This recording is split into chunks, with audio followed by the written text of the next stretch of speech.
तो good morning viewers, मैं doctor Pawan Oberoi आप सभी का स्वागत करता हूं एक बार फिर से अपने YouTube channel study with doctor Pawan Oberoi पर।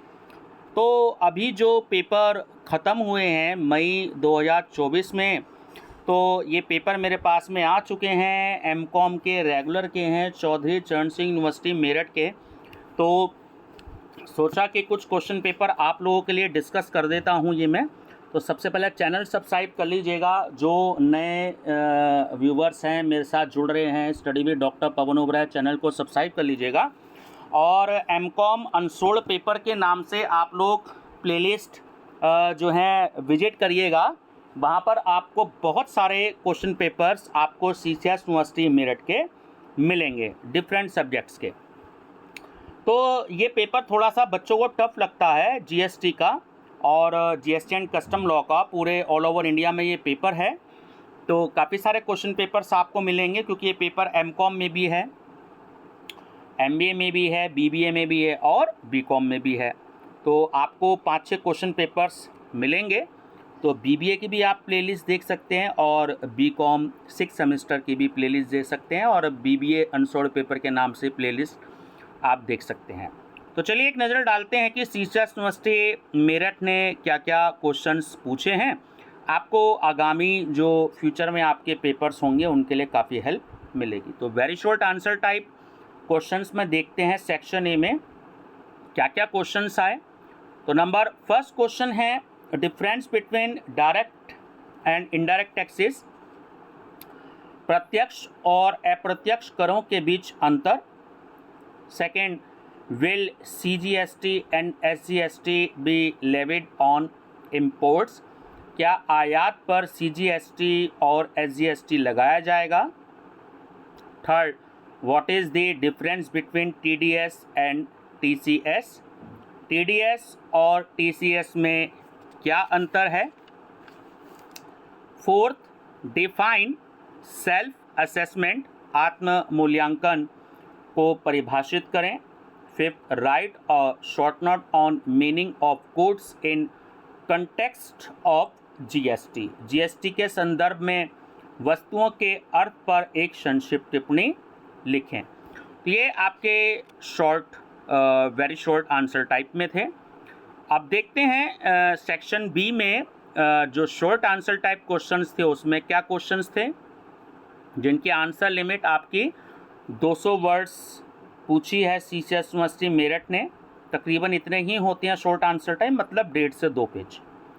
तो क्वेश्चन नंबर 6 है कि explain the constitution of GST council. GST परिषद के गठन की व्याख्या करें। Seventh, what is an anti profiteering activity, मुनाफाखोरी विरोधी गतिविधि क्या है। Eighth, comment on the following, appellate और बी है टाइम लिमिट फॉर अपील। निम्नलिखित पर संक्षिप्त टिप्पणी करें। अपील करने वाला और अपील के लिए समय सीमा। Section C, long answer type questions जिसकी आंसर लिमिट होती है 500 वर्ड, है ना। यहाँ पे लिखा नहीं है लेकिन किसी क्वेश्चन पेपर में लिखा आता है 500 वर्ड्स होती है, 500 वर्ड्स। तो वो 5 से 6 पेज के बीच जो आंसर शीट आपको एग्ज़ाम में मिलती है तो वो आपको आंसर देना है। तो क्वेश्चन नंबर 9 देखते हैं। Explain goods and services tax with illustrations. What are the principles of GST? वस्तु एवं सेवा कर को उदाहरण सहित समझाइए। जीएसटी के सिद्धांत क्या हैं? तो 2 अलग अलग क्वेश्चन हो गए जो एग्जामिनर ने आपसे पूछे हैं, यानी कि मीनिंग को जो पूछ लिया तो वो उदाहरण सहित पूछ लिया और सिद्धांत भी पूछ लिए। 10th, explain the assessment of tax, how many types of assessment are there. कर निर्धारण के बारे में समझाइए, मूल्यांकन कितने प्रकार के होते हैं। 11th, discuss the rules and methods of valuation of exported goods under the custom valuation। और ब्रैकेट में मेंशन है जो वैल्यूएशन है वो है determination of the valuation of export goods rules 2007, सीमा शुल्क मूल्यांकन निर्यात वस्तुओं के मूल्यांकन का निर्धारण नियम 2007 के तहत या अंतर्गत निर्यातित वस्तुओं के मूल्यांकन के नियमों और तरीकों पर चर्चा करें या विवेचना कीजिए। अब 2 न्यूमेरिकल दे दिए हैं इन्होंने आपसे, जैसे question number 12, in any month amount of sales within state is ₹2 lakh and purchase in the same month within the state is ₹1.6 lakh, यानी कि 1,60,000। Rate of central goods and services tax and state goods and services tax is 12% respectively. Calculate the amount of GST payable.